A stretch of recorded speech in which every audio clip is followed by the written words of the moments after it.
asociación bancaria en torno a varias de las peleas que vienen dando. Una de ellas está relacionada con qué está pasando y qué puede pasar con el Banco Nación, donde hubo toda una suerte de amenaza de privatización. ¿Qué puede pasar y qué está pasando? ¿En qué quedó la causa del oro? Algo que él tuvo mucho que ver con la primera denuncia al respecto. Y bueno, pero arrancamos con la política porque estamos todos muy expectantes. Hay una campaña en curso y Sergio Palazzo forma parte de Fuerza Patria, no solamente como actualmente lo es, diputado nacional, sino porque además integra como candidato la lista en la provincia de Buenos Aires. ¿Cómo estás, Sergio? Buen día. ¿Cómo andamos, Mauro? ¿Qué tal? Un gusto, un saludo a toda la audiencia. Gracias por atendernos. Bueno, No, por favor. Primero me interesa pedirte una mirada respecto de lo ocurrido ayer. Esto que de algún modo se transformó de esta expectativa que el gobierno le había puesto a la reunión con Trump a una suerte de desazón respecto de lo que pasó, porque en definitiva sonó bastante a papelón, a desaire, a vas a tener que ganar para que te ayude. No sé cómo lo vieron, cómo lo viste, cómo lo analizaron ustedes. Bueno, lo primero fue patético ver al presidente de la Nación en una actitud servil ante el presidente norteamericano. En segundo lugar, está claro que cuando te dicen si ganás te apoyamos, es que no te están, si ganás la elección te apoyamos, es porque saben que pierde la elección y no lo van a apoyar, no lo están apoyando. Es decir, vos apoyás a alguien o para que gane, o porque le tenés confianza, o porque decís, el rumbo la verdad que no se va a modificar, así que lo ayudamos. Dejó con mucha claridad en su comentario el presidente de Estados Unidos que no tienen confianza en el presidente ni en su modelo actual y que saben que va a perder la elección. Así que creo que la expectativa alta que generó se la derrumbaron los mercados a los 30 segundos después de la declaración de Trump. Es tan frágil la situación financiera y tan mala la situación económica que los mercados se lo hicieron sentir a los 30 segundos. Subió el riesgo país, cayeron los bonos, cayeron las acciones de las empresas argentinas que venían repuntando. Esta es la primera lectura. No hay confianza del gobierno estadounidense ni en el plan económico ni en el presidente Milei y suponen que van a perder las elecciones y le quitaron el apoyo. Esta es la primera conclusión sobre eso. ¿Sabés que pensaba mucho en esto de las reformas pendientes que de algún modo, de forma tácita, en algunos casos muy explícitamente, la administración Trump le está reclamando a Milei, lo dijo Scott Bessent, bueno, el propio Trump habló de esto, y una de esas reformas tiene que ver con la reforma laboral, en la cual está claro que para el sistema que quieren imponer, las leyes actuales son un escollo. Ahora, ¿cómo se planta la política, y sobre todo la política con una mirada sindical, con una mirada de clase trabajadora, a la hora de discutir esas reformas que evidentemente algo hay que hacer, pero justamente no es la orientación que pretenden que la hagan si es que queremos defender los derechos de los laburantes? Bueno, mira, el presidente pone en el centro o en la centralidad de su campaña electoral y en la centralidad de sus próximos 2 años, 2 temas, lo ha dicho él. Uno es la reforma laboral y otro es la reforma previsional. Quiere decir que ya seleccionó enemigos para los próximos 2 años. Son los trabajadores y los jubilados. Cuando uno observa que las reformas, yo me resisto a utilizar la palabra reforma en boca de ellos. ¿Por qué? Porque las reformas por naturaleza idiomática son progresivas e inclusivas. Estas son medidas regresivas del derecho laboral, yo lo titularía así, ¿no?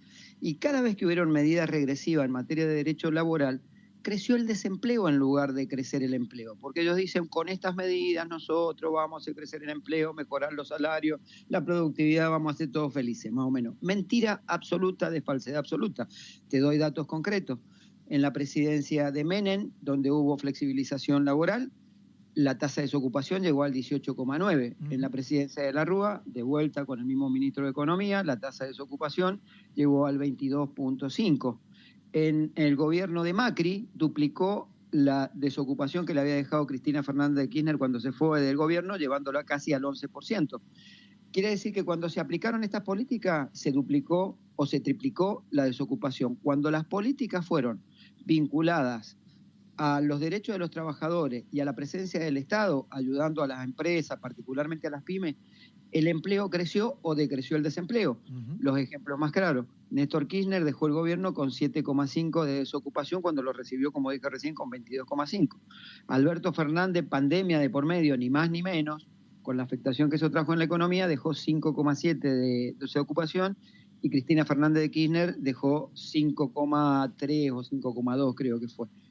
Y además, en ese interín del gobierno del 2003 al 2015, se crearon 233.000 empresas en la Argentina y el 95% fueron pymes de menos de 50 trabajadores y se crearon casi 3.800.000 puestos de trabajo, de los cuales 2.400.000 fueron del sector privado. Está claro que no son las leyes laborales, ni los convenios, ni los jueces, ni los abogados laboralistas. Está claro que es la economía y los programas económicos los que hacen crecer el empleo o no.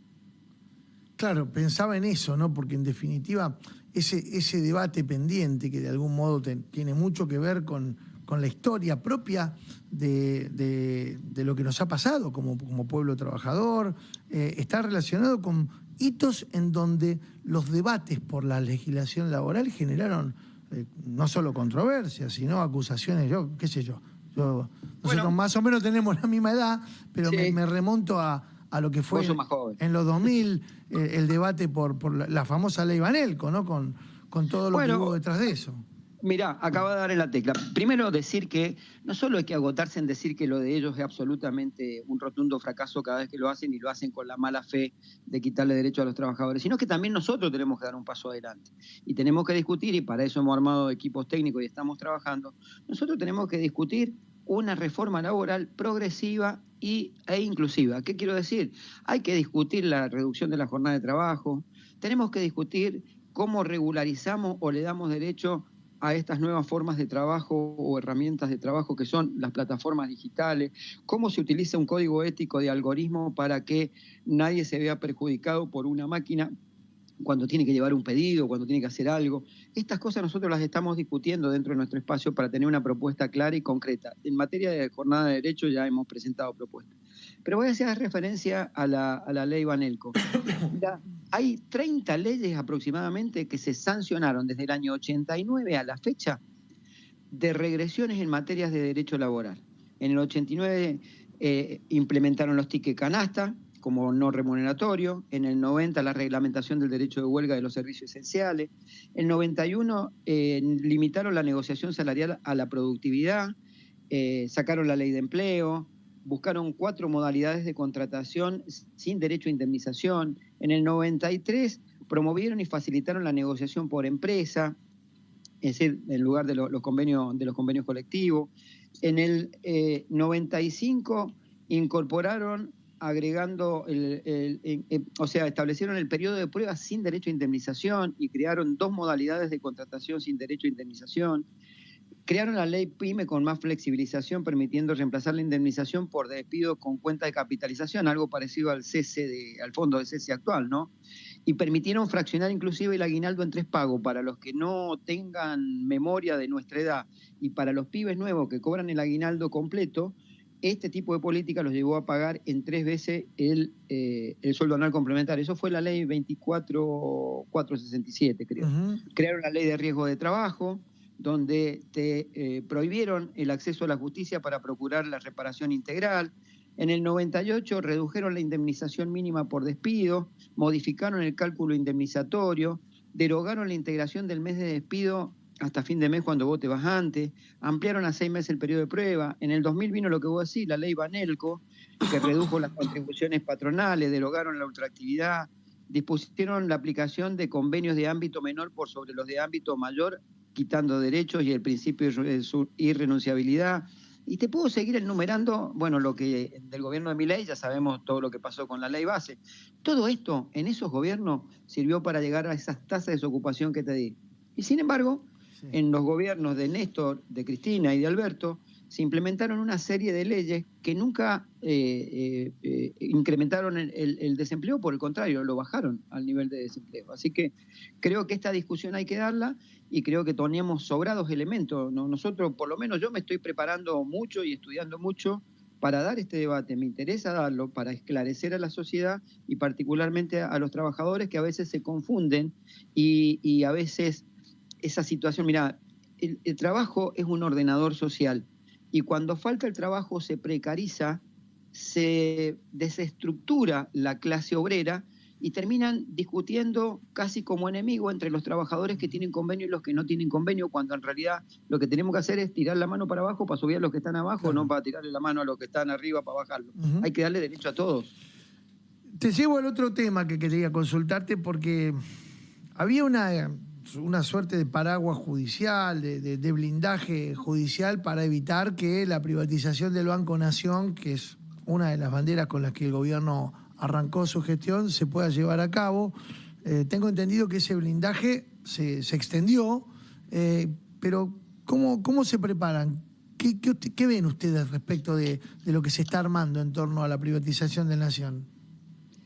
Bueno, en principio ellos siempre tuvieron la voracidad de querer vender el banco, privatizarlo, simplemente para hacer un negociado. Esto es así. Ustedes recuerden que el representante del fondo más importante del mundo, que es BlackRock, en una conferencia o teleconferencia con el presidente de la Nación, le dijo: estamos dispuestos a comprar todo lo que ustedes quieran vender, particularmente en el área de finanzas. Esto lo dijo en el tratamiento de la ley base. Está claro que ellos siempre han aspirado a eso. Un banco que vale 25.000 millones de dólares es su valuación. Imagínate lo que le significaría a este gobierno poder venderlo.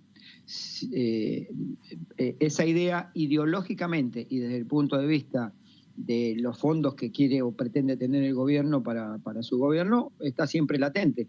Nosotros logramos, por un gran trabajo legislativo, en el cual agradezco no solo al bloque que soy parte, que es Fuerza Patria, que lo impulsó, sino también a otros bloques que nos acompañaron, que fuera, creo que la única o una de las pocas empresas del Estado que fue excluida de la ley base para su privatización parcial o total.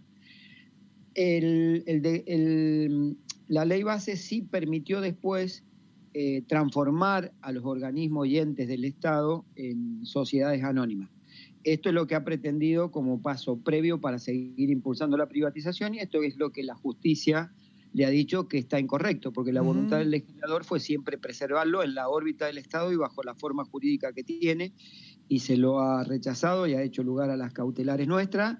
Y bueno, se seguirá tratando y depende mucho, y esto aprovecho tu programa y la deferencia que tenés en permitirme hablar en tu programa, para decirle a la sociedad que para eso necesitamos más diputados, los de Fuerza Patria, en el Congreso, para evitar un proceso de privatización y desguace del Estado que terminen vendiendo los activos de la nación, que son de todos los argentinos, a precio vil, como ya lo hicieron en el 2000, para también poder decirle que tenemos que tratar de bloquear los vetos presidenciales, porque nos faltaron 6 diputados nacionales nada más para evitar el veto de los jubilados que le hubiera permitido un incremento. Si hubiéramos tenido 6 diputados más, ese veto no estaría vigente y los jubilados estarían cobrando 40.000 pesos más, que es una miseria del bono, y estarían cobrando un 7,2%. Para eso necesitamos que nos acompañen el 26 de octubre y que tengamos mucho más diputados. Estuvimos a 6 votos de que ese veto no produjera los efectos que produjo en los jubilados. Sergio, un abrazo grande y gracias por todo. Gracias a ustedes, muy amables como siempre. Que tengas buen día. Sergio Palazzo, diputado nacional, actualmente de Unión por la Patria, candidato a diputado de Fuerza Patria y secretario general de la bancaria.